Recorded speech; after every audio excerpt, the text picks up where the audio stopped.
Empty nesters? Not so fast. Millennials are moving in at record numbers. In fact, half, almost more than half actually, of millennials have moved back in with their parents. It's a Gen X crisis, really. But interesting, most parents don't seem to care. They enjoy having their kids back home. So what's going on with this? Why are they moving back home, and should they move back home?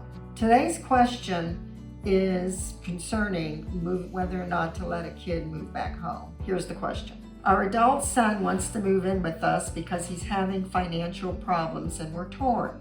We love him and want to help him, but we're not sure if it'll work. We've never gotten along with him. Should we let him? Hi, I'm Ann. Y'all ready to chat?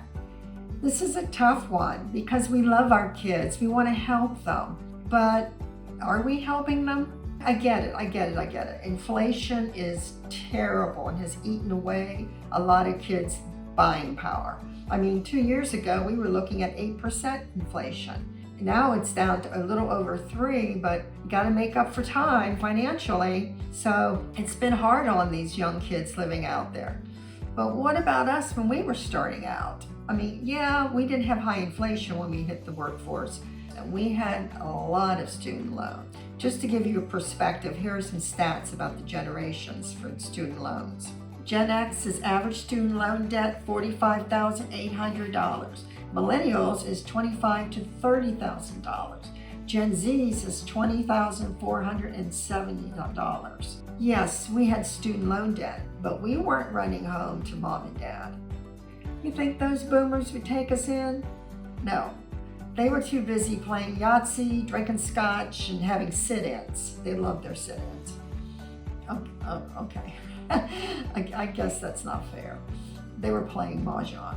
Regardless of what game they were playing, we didn't go running home to them. So with all this debt, we didn't have time or the money to save for retirement. And we're looking down the road at a pretty hefty loss, because most of us aren't ready for retirement financially. And let's face it, when these kids move back into the house, our expenses are gonna go up. And I mean your utilities and your food. And think about it.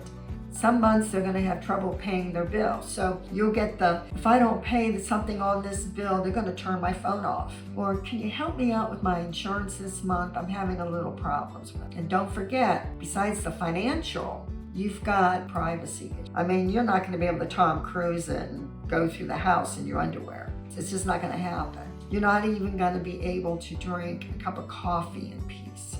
They're always going to be there. Now, I know a little bit about this, and I know a lot of you are going to look at me and say, you're a hypocrite.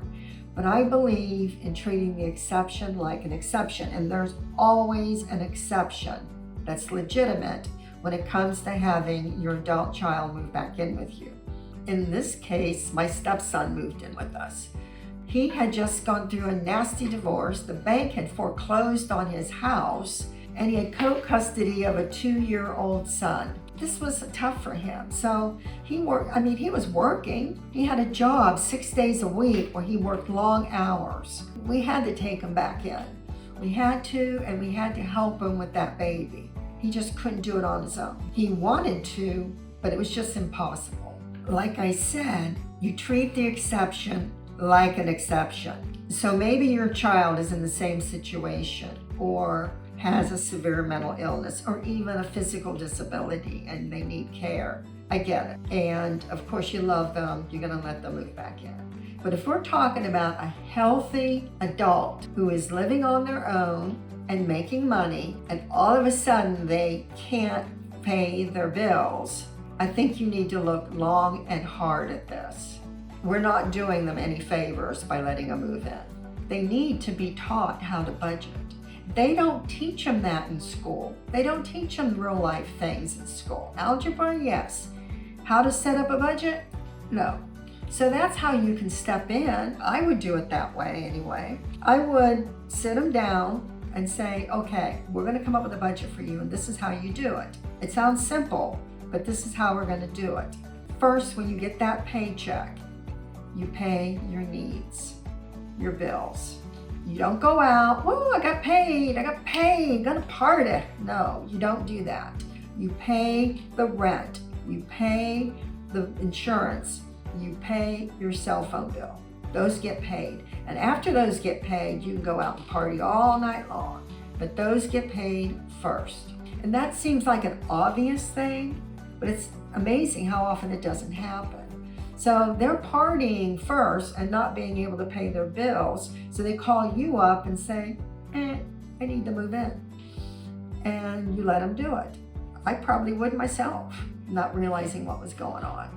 But help them out, teach them the budget. Another thing is, look at your motivations. Why are you letting them move in? Do you miss them? You want the companionship? Or maybe you think you can control them. My house, my rules. Guess what? They're gonna go do their own thing. You're not gonna have much companionship, so you'll probably still miss them. In my house, my rules, I know a lot of you are gonna argue with me on that one, but all it's gonna do is cause major battles. And that's not any fun either.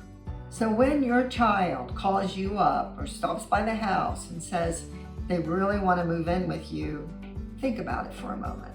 Is this good for them? Are you really helping them out? What's your motivation to all this? And how expensive is this going to be when they do move in? It's a lot to think about, but you need to really do it.